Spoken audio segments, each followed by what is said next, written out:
Sveiki, ar ką nors darote?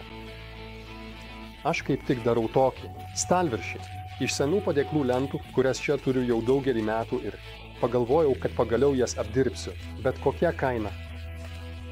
Galvojau, ką su jomis daryti ir man kilo mintis, kad galėčiau iš jų suklijuoti tokią plokštę, kur lentas iš esmės pastatysiu vertikaliai. Viena šalia kitos ir suveržiu, todėl iš to gausis tikrai masyvus stalviršis, toks blokas. Ir galvojau, kaip tai padaryti, nes kiekviena ta paletė, žinoma, buvo kitokia. Kiekviena lenta skirtingo ilgio, skirtingo storio, skirtingo pločio, skirtingos kokybės, ar greičiau ne kokybės, netgi iš skirtingų medienos rūšių. Taigi, pirmiausia, turėjau daug rūšiuoti. Ir galiausiai man pavyko, net nežinau, kiek tų lentų iš tikrųjų yra, bet kad galėčiau iš jų padaryti 750 mm pločio. Tada sprendžiau dėl storio. Kiekviena lenta buvo skirtingo storio, storiausias turėjo beveik 22 mm, o ploniausias, manau, 18 ir buvo malonu visą tai sulyginti iki vienodo storio. Ir visai nenorėjau to lyginti obliavimo staklėmis, kad turėčiau lygų paviršių, nes prarašiau daug medžiagos ir tai būtų nereikalinga. Pakanka, kad tai būtų prailginta, kad visame ilgyje ir pločioje būtų vienodas storis, bet jei bus šiek tiek išlenkta, tai ne problema, nes klijavimo metu tai tiesiog susitrauks. Taigi, kai kurias lentas prailginau iki maždaug 21 mm, kai kurias iki 20, o pačios ploniausios, manau, yra apie 17 mm. Aš sumaišysiu tai toje srityje. Antras dalykas – plotis. Galvojau, norėčiau, kad darbo stalas būtų bent 50 mm storio. Taigi, galiausiai man pavyko iš įvairaus pločio lentelių išpjauti 60 mm pločio. Taigi, turiu centimetrą. Atsargos galutiniam išlyginimui, nes po suklijavimo dar lyginsiu. Kalbant apie ilgį, jis buvo gana aiškus, nes trumpiausios lentelės buvo 800 mm, todėl visas nupjoviau iki 800. Ir tai buvo gana patogu, nes dažniausiai ilgesnių lentų galai vis tiek buvo kažkaip suskilę. Arba turėjo skylių nuo vinių ir panašiai. Taigi, štai rezultatas. Tam man užteko obliavimo staklių, neobliavau to, tada nupjoviau iki lygumo ant stalinės pjūklo su formatavimo vežimėliu. Tada padariau tai 60 mm pločio, na, o galiausiai liko sutrumpinimas. Pirmiausia visada nupjaudavau tai, kas neatrodė gražiai, o tada nupjoviau iki 800 mm. Manau, kad kai tai susitrauks, turėsiu apie 800, o galiausiai galėčiau iš to išpjauti 750 x 700, 50 mm plokštę.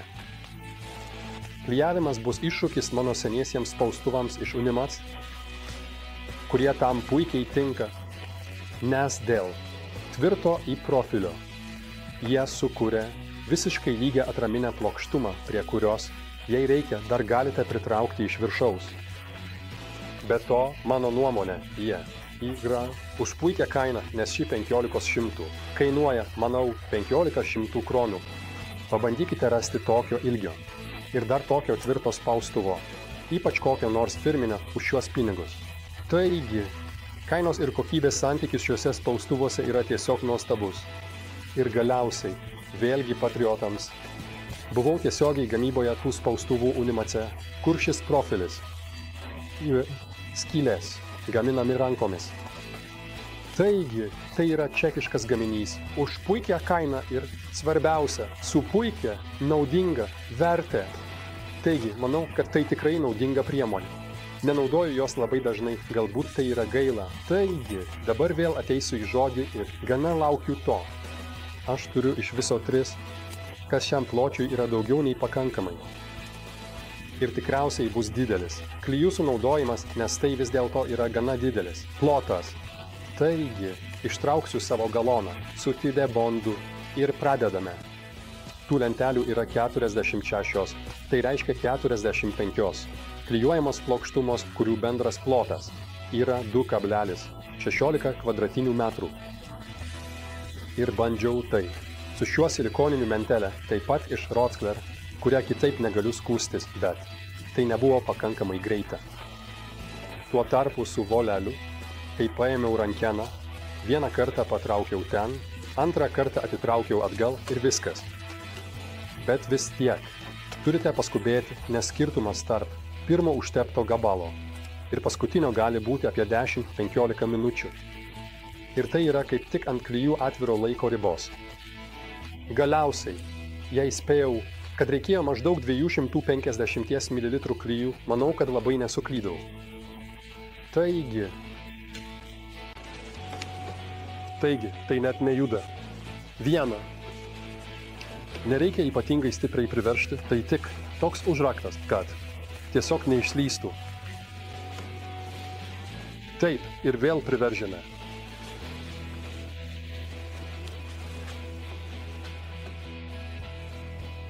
Antrą dieną ryte. Taigi, taip. Baigėme. Atlaisviname spaustukus. Matote, kas tepa, tas važiuoja.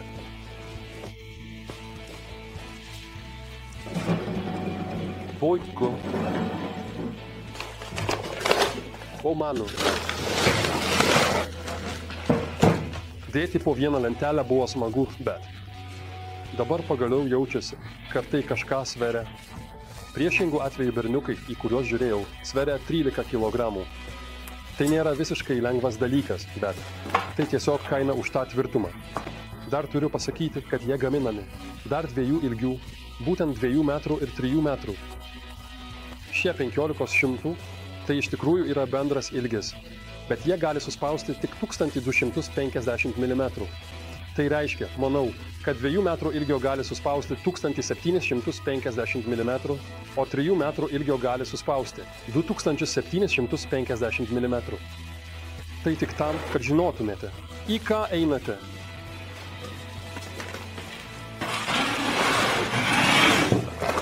Kalbant apie popierių, dedu jį ten dėl to, kad ištekantis klijai tiek tepant, tiek spaudžiant, gali užteršti pačius spaustuvus. Tai, žinoma, būtų galima išspręsti apklijuojant profilius. Kokia nors lipnia juosta, bet tokiu būdu apsaugomas ir stalas po jais.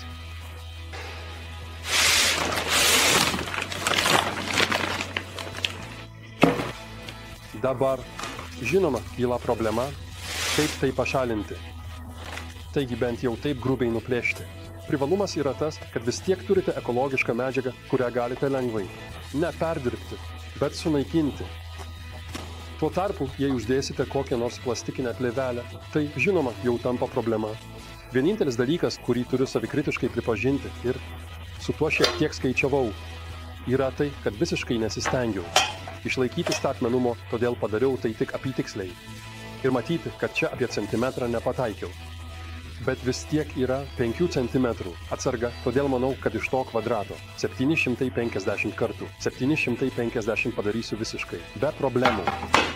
Taigi, esu tuo patenkintas. O jūs galite laukti kito vaizdo įrašo, kuriame bus lyginama. Tokia didelė plokštuma. Na, į obliavimo stakles tai tikrai neįdėsiu. Laimiai, šiuo metu esu tam pasiruošęs. Ir kad nepamirščiau, nuorodas į visus produktus, kuriuos naudojau gamindamas šią darbo stalviršį, rasite aprašyme po vaizdo įrašu.